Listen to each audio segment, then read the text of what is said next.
What's up, and welcome to another episode, Master Moats film session. And today, man, I just wanted to go back and pick out a couple of plays defensively from that Thursday night Bengals loss to just kind of identify certain things that we could be improving upon, but also to let you know that these mistakes, these things that have popped up, they're not, multiple things that are catastrophic. It simply boils down to just doing your job, man, which is what we like to say at times, man. So with that, though, man, we will drop a couple of these plays and react to them. So you know the drill. Hit the like button. Don't forget to subscribe. And you know what time it is, man. So let's cut the tape on. All right, so this first play was one of Chase Brown's explosive runs. I believe this was the 27-yarder. And really, man, when you watch this play, you're going to see it comes down to just one guy kind of being out of their gap. And at this level, man, that's all it takes. Guy get out of his gap, you get a missed tackle before you know it, and it's an explosive run. All right, so as you can see right there, man, we played it from the sideline copy. And I want to stay right here on the sideline copy, right? So when we're talking about the Steelers defensively, man, they're in a single high look, which means they only have one safety deep. I believe that's Deshaun Elliott back there by the 40-yard line. Everybody else is within, 7 to 8 yards from the line of scrimmage. The only person being further back is 23, which is Darius Slay, who we know is the cover guy, right? So with that, we're anticipating runs. So I don't have an issue with the personnel grouping. I like the fact that 21 Chuck Clark has walked down into this, so close to the line of scrimmage. So that way you feel like you got an extra defender. When we count them up, you got Alex Highsmith, Jalen Ramsey, was that Cam Hayward? I said Chuck Clark, Keanu Benton.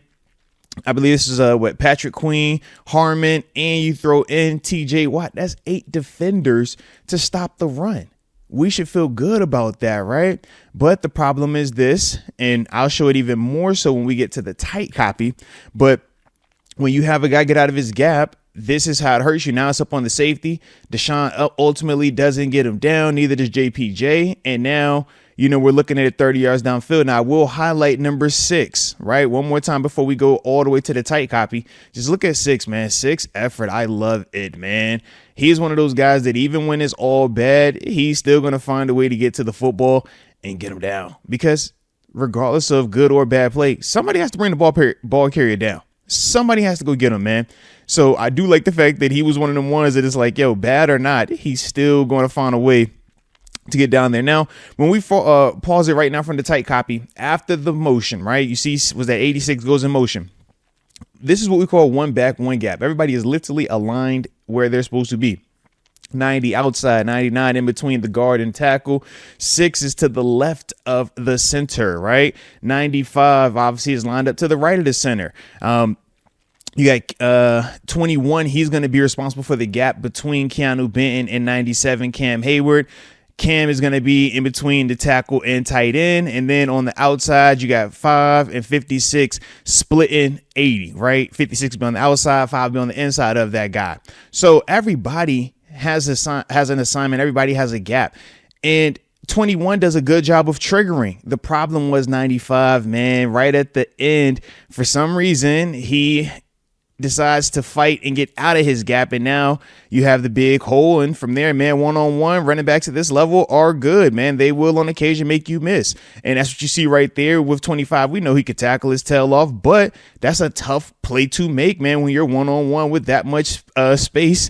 And ultimately that's what ends up happening right there. But you can see, man, the call itself is a good call. The personnel grouping itself is a good personnel grouping. This literally comes down to just a guy right at the last second hopping out of his gap. If he stays in this A gap, man, if you pause it and he's in this A gap, 21 is shooting, where does this ball go? Nowhere. But unfortunately, we don't have that discipline on this particular play, and it turns into an explosive run. That's the NFL. All right, so you can see when it comes to playing defense, man, sometimes it's literally just one player not doing his job to the best of his ability, right?